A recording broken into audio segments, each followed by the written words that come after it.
tight race in here now. Well, that's the part of the racetrack where it's tough. Off of turn 4 right there, you're trying to let that car run out. Yeah, you can hear him feathering that throttle. And that's not for position. Bain's a lap down. 99 cars back in 20th spot. Menard is on the lead lap. He's in 16th. They're separated by a lap. You know, we're talking about the guys up front and how this 22 car, Brad Keselowski, has led so many laps tonight. He's led 122 laps so far, right? Well, a lot of times here in Richmond, guy that leads over 100 laps doesn't win. And in fact, here we go with that stat we throw out and see how it plays out at the end of the race. Yep. The race winner, and go ahead. Go ahead. Well, stats can work against you, but I'd rather have a good car. If I've got a car that can lead the most laps, I think I'll take that over stats. Well, here, just chew on this number for the rest of this race. The race winner in 3 of the last 4 Nationwide Series races here at Richmond has led less than 35 total laps. That's not even 35 at the end. That's 35 total. And it probably gets right down to the very end of the race when the green-white-checker restarts and when the tension's really hot, guys' cars are messed up, and that fella, whoever wins the race, puts 4 tires on, runs them down, and mows them down. And we'll probably see a lot of that tonight late in the race. Looks like Carl Edwards was looking for 4 tires as soon as he can get them. His car's really loose. Kyle Busch does make up another spot now. He's in fourth place. These guys are just babying the throttles up off the corners right now, just trying not to spin a tire. If you spin a tire a little bit too much, I mean, it's going to go away real fast. And talking about Carl Edwards spinning those tires off the corner, if he keeps it up, that's really going to hurt the tire. But he's a smart enough driver, I think, to manage those tires, manage that forward body, and know that he's got a problem here. Even Kenseth there loose. You can see him in that shot. By the way, let me just tie some of this together, that late caution thing. Yep. We've had a caution, the last run between the last caution and the checkered flag in the last 15 straight Richmond Nationwide races, 25 laps or less. Woo. Wow. It can all turn around late in the race. Don't go away. That's one of the stats I'd pay attention to. Yeah, especially the way this season's been with all these late twists of plot. Got 65 laps to go. Brad Keselowski's dominating. Will he win? That remains to be seen. Back at Richmond International Raceway, and the picture has changed in tonight's NASCAR Nationwide Series race. Caution's out. Jason Leffler had some sort of problem over in turn number 2, and he has brought out the yellow flag. Let's see what happened. He's been complaining about being out of brakes, remember? Boy, that's a long slide. All the way up. And that just flat scared NASCAR. They said throw the caution flag. He didn't hit anything. I wasn't sure there wasn't fluid coming out of that car the way it was sliding through there. He's out of brakes, he said. He said he's out of grip, out of everything right now. He's just barely holding on. He's down in 17th. He lost a lap in that last exchange, so that will put him off the lead group. Now this will be a set of pit stops with 61 laps to go. Could be the last ones. Well, you got to think it's going to be your last one, and you want to make it like it's your last one here. Of course, history tells us it's not the last one. Dave, here they come. Justin Allgaier is loose in, tight in the middle, loose off. To fix the race car, they will take down the air pressure in the rear tires to maintain the balance they want. They'll only put in 5 seconds of Sunoco fuel when they get to that point. Doc? 4,600 RPMs, 40 miles an hour for Carl Edwards. He is loose in the middle, and loose off. That pretty much sums it up. He's going to make a track bar adjustment, 4 tires, and Sunoco fuel. Mike.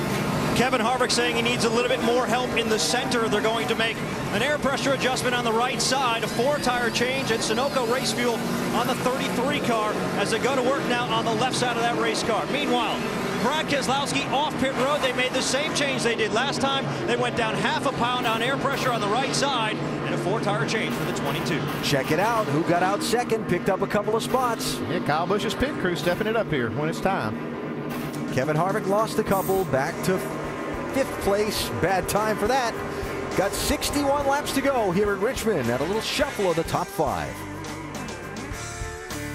He passed, so he is back on the lead lap. And now, look who's side by side in the front row for the restart, Keselowski and Busch. Now, Justin Allgaier's been alongside Keselowski for the last couple restarts, but they had a mistake on pit road. Yeah, they were lucky not to lose any more spots. I mean, you see here, they're coming in for this is the money stop, we call it. So right front tire comes off fairly clean, but going back on, they have problems getting the lug nuts on. You see her chasing lug nuts, putting them on. Costs a lot of time. Usually this will cost you 4 or 5 spots. They're lucky it didn't cost them more. Yep. So Allgaier back to 3rd. with Carl Edwards fourth. Kevin Harvick losing 2 spots on the pit stops back to 5th. But it's Keselowski and Busch side by side as we go at it. 57 laps to go. Whoa, look at Allgaier on the inside. Oh, on this one now. It's roughing up his own teammate. It's time to go.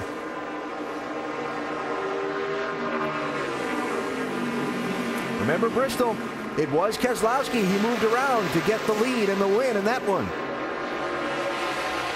Yeah, but Keselowski's got that bite on top of the racetrack. He's got that car going, and that is what he needs to get ahead of him. Forward bite at this track is everything in the world, especially off of turn 2. The one that really hurt on the restart was Kyle Busch. When he jumped down there and made it 3 wide, right, Kyle's up there in no man's land.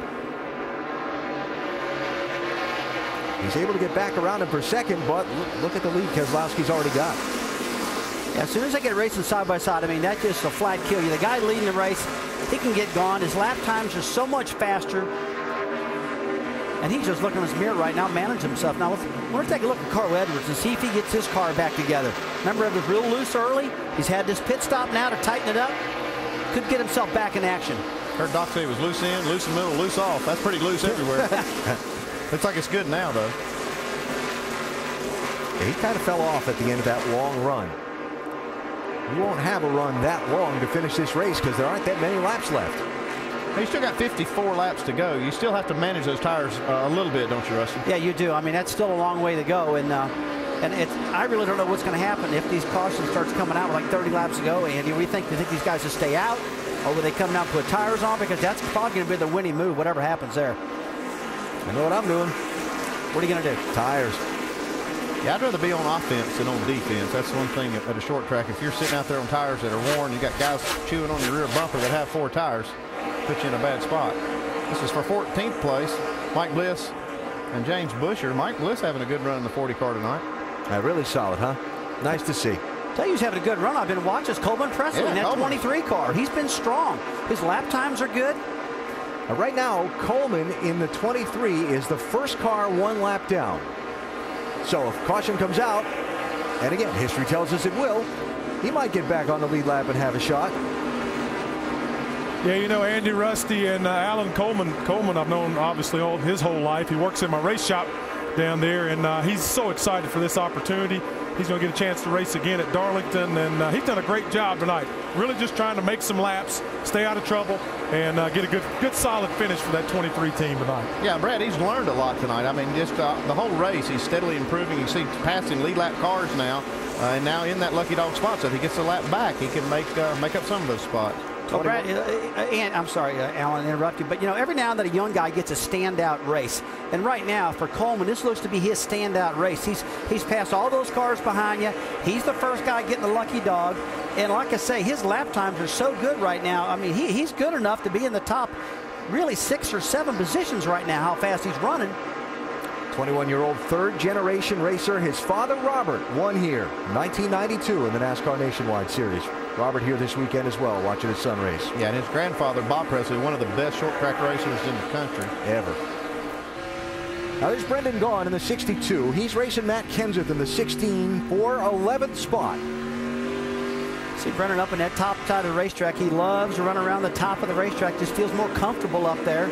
And I don't care where he's running. He's always on the top. And we've tried to talk him down. He goes, no way, I feel good up here. I've seen him run the top at Martinsville. Yeah.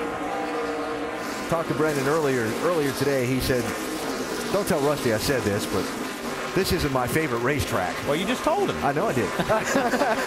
He said, this isn't my favorite racetrack. Rusty hates it when I say that because he's had so much success here, but he's really done a nice job tonight. Yeah, he has. I have to tell him you better get used to it if you don't like it, because guess what? The rest of your peers love this place. What makes you any different?